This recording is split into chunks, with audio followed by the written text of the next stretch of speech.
Olá pessoal, tudo bem? A aula de hoje é sobre globalização do crime. Bom, a gente vai começar a falar aí sobre a lei seca nos Estados Unidos, que é onde ali a máfia vai começar a se organizar através das ilegalidades, tá bom? Bom, primeiro, essa ideia de proibição das bebidas, ela veio de políticos conservadores e religiosos puritanos, né? Ou seja, aqueles que falavam sobre uma certa pureza, sobre o perigo da bebida. Bom, lembrando que muitos desses políticos aí, tá, eles foram pegos também com bebida na sua casa. Foi uma das coisas que fez cair depois essa lei. Aqui a gente tem uma batida policial numa fábrica de bebida.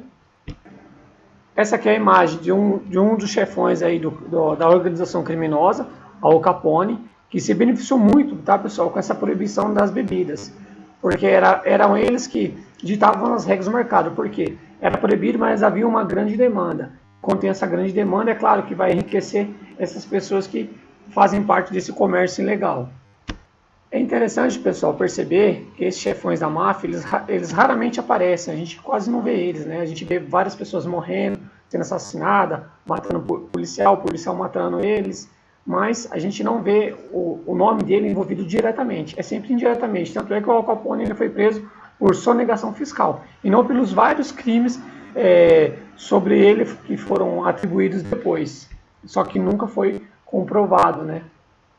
Bom, então a globalização do crime significa o seguinte, que não existe mais uma fronteira, não existe apenas um local. Então, onde que o lucro tiver as possibilidades de ganhar mais dinheiro, eles vão buscar esses recursos, tá? Então, eles vão começar a abrir filiais como se fosse uma empresa, tá, pessoal? Temos que pensar no crime também como se fosse uma empresa. Então, vamos colocar aí um exemplo, o McDonald's, que lá tem em vários lugares no mundo. A ideia de crime também é a mesma coisa. Às vezes o que freia ele é a ação de um governo, da polícia ou de outras organizações criminosas que já ocupam esse local. Por mais que ela seja globalizada, eles continuam com a mesma ideia, né? Que ideia é essa? Ideia de assassinato, ideia de lealdade, ideia de suborno, né? Eles se focam em sequestro, escravidão, prostituição, né? Taxas de proteção, como temos aí no exemplo no Rio de Janeiro, né? Com os milicianos, é um bom exemplo disso. É um tipo de máfia. Esses grupos, pessoal, eles costumam também abrir negócios para parecer o quê? Um negócio limpo, né? Que depois a gente vai ver para frente que é a lavagem de dinheiro.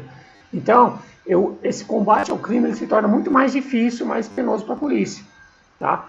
Porque agora tem transações via internet, o cara pega o dinheiro e envia para outro país, abre contas estrangeiras, tá? Então ficou muito mais difícil capturar esses criminosos. Temos aqui a máfia italiana, né, que é o berço histórico de várias organizações. Temos aí, por exemplo, a Cosa Nostra, que fica na Sicília, a Camorra, né? São vários grupos mafiosos muito famosos, a gente até conhece porque tem muito filme relacionado a isso, né, pessoal? Então, existe ainda, né? E sempre estão lá controlando vários mercados internos do país. Por exemplo, aqui tem no slide que vocês estão vendo, a distribuição de água, o pão, né? Aí parece que é pouca coisa, né? Mas ela influencia muito. Como a gente pode novamente falar do Rio de Janeiro. Quando a gente vê no Rio de Janeiro a compra de gás, esse dia eu vi na televisão que eles cortaram o gás lá de uns prédios inteiros e o cara não podia ir lá recarregar, porque eles estavam querendo que as pessoas fossem lá e comprassem o botijão deles. É um tipo de máfia. Aí temos aqui a máfia russa, tá? A máfia russa é interessante falar dela, porque ela começa a crescer junto com um fato histórico muito importante, que é o fim da Guerra Fria. Quando tem um fim da Guerra Fria, existem vários grupos militares, né, que depois vão se tornar paramilitares, que também vão insatisfeitos com os salários deles, eles vão começar a fazer grupos criminosos que vão atuar em vários setores diferentes, de comércio de armas, comércio com prostituição, e são pessoas extremamente perigosas, tá? Porque eles têm um treinamento militar, um conhecimento muito grande, né, de armas, de cultura também de outros países, que eles vão começar aí buscar novos mercados. Lembra que eu falei que é globalizado, eles não vão ficar apenas focados no lugar, eles vão se espalhar. Para vocês terem uma ideia, existe aí mais de 5 mil gangues de grupos criminosos na Rússia, tá? Ou seja, são vários grupos, são muitos, né? E grupos perigosos, não estou falando de um bandido aí qualquer, mas são grupos criminosos que eles podem transportar armas de calibre muito pesado, né? Que tem um poder de fogo muito grande, tá? E principalmente aqui eles têm influência, presta atenção nesse nome aqui, tá, pessoal? Do leste europeu. O que é o leste europeu? São países ainda que estão se libertando democraticamente de alguns da própria União Soviética, né? Então são países ainda que não têm uma democracia fortalecida, não tem um sistema político fortalecido. Então tem muitos atritos ainda. Os russos têm tanto poder nessa máfia aí, né, que até o governo russo tem dificuldade em deter eles. Por exemplo, na Riviera Francesa existem vários russos milionários, né, que vêm de muito dinheiro ilícito, ilegal, de drogas, e eles começam a fazer essa lavagem de dinheiro que eu vou aprofundar com vocês já já. Que ele vai comprar jogador de futebol, né, casa, então são fazer várias ações aí, mas todas, na maioria das vezes, delas ilegais. Agora, a máfia japonesa, tá? Teve com a centralização ocorrida em 1868, né, esses grandes lutadores, né, os samurais, eles perderam a sua função no governo, né, naquela defesa que ele tinha de país.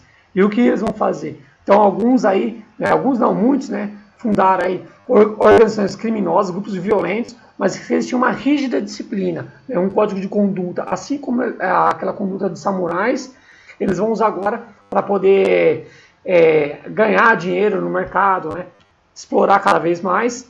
E eles são conhecidos aí, tá, pelas suas tatuagens, que simbolizam aí a questão de força e a lealdade ao grupo que eles têm. Aqui está esse é um exemplo. Esse aí é um exemplo de um desenho, tá, relacionado a Yakuza. Temos aqui agora a máfia chinesa, né, que eles também se desenvolveram através de sociedades secretas. Eles são chamados de tríades chinesas. Esses grupos aí, eles são responsáveis por extorsão, prostituição e controle de venda de ópio e heroína, tá? Que é o que foi levado lá para o país deles, justamente para viciar o povo deles, né? Que a gente vai ver aí depois, aí, vocês vão ver na história, que os ingleses levaram essa droga para lá, viciaram o povo chinês.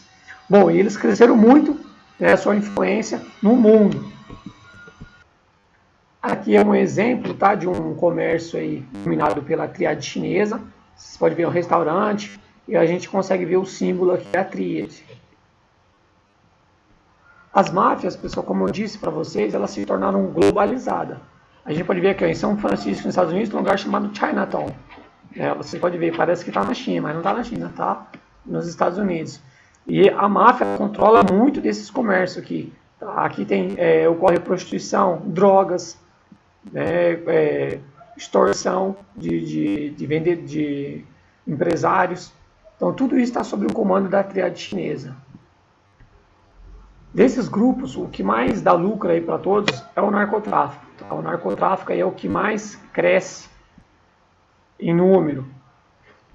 Temos aqui os primeiros, maconha, cocaína, são as principais drogas traficadas. Depois vem o ópio, aquele que eu disse do chinês, o haxixe, e pelas drogas sintéticas, que é as anfetaminas e o êxtase. Agora a gente tem aqui alguns lugares, tá? A maconha é plantada aí em todo mundo. O haxixe é produzido no Marrocos, no norte da África, ele é exportado para a Europa.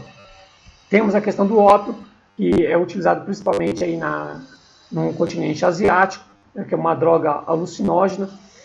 E também tinha na Tailândia, no Laos, que era conhecido como Triângulo de Ouro. Aqui é uma plantação de papoula, que fica no Afeganistão. O maior produtor de papoula aí é o Afeganistão. Os maiores produtores da folha de coca é a Colômbia, Peru e a Bolívia, que fica aqui na América do Sul. A cocaína é obtida através da folha, né, da coca, que não sei se muita gente sabe, mas essa folha é uma coisa cultural também desses países, as pessoas consomem ela por causa da altitude, e eles são transportados para o mundo inteiro, praticamente. Aqui está um exemplo, tá, de secagem de folha de coca na Bolívia, tá, eles estendem aqui, tudo. Parece que estão plantando alface, né, pessoal? E realmente é assim que boa parte lá das pessoas vê e faz, né? Bom, outro problema que está relacionado a esse poder das máfias é o que eu coloquei aqui para vocês, que tem a ver com roubo, extorsão, roubo a banco, armas cada vez mais potentes, milhares de jovens ceifados aí pelo crime por causa de ponto de drogas. Então é um problema estrutural muito grande para os governos aí resolverem.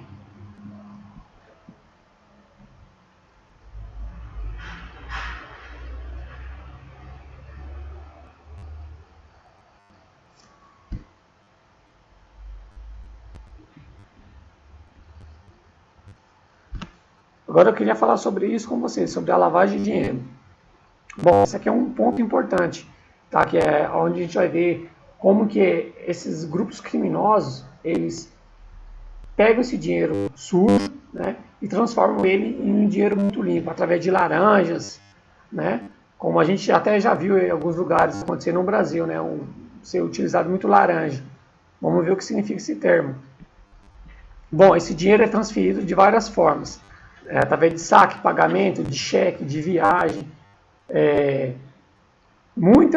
Tem muitas maneiras de lavar o dinheiro. O sigilo bancário, né, que muitas das vezes só é possível ser quebrado com autorização judicial. Né? Mas quantas pessoas existem, para poder fazer uma ordem judicial dessa, precisa ter uma acusação, né, uma suspeita sobre alguém. E às vezes é muito difícil, porque às vezes a pessoa parece idônea, então não tem como saber. Lembra que eu falei do Al Capone, né? Então, quem faz o serviço sujo são outras pessoas, e às vezes os verdadeiros líderes, eles ficam na moita.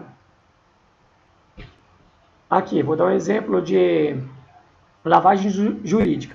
A empresa tem interesse em pagar propina para um político, por exemplo.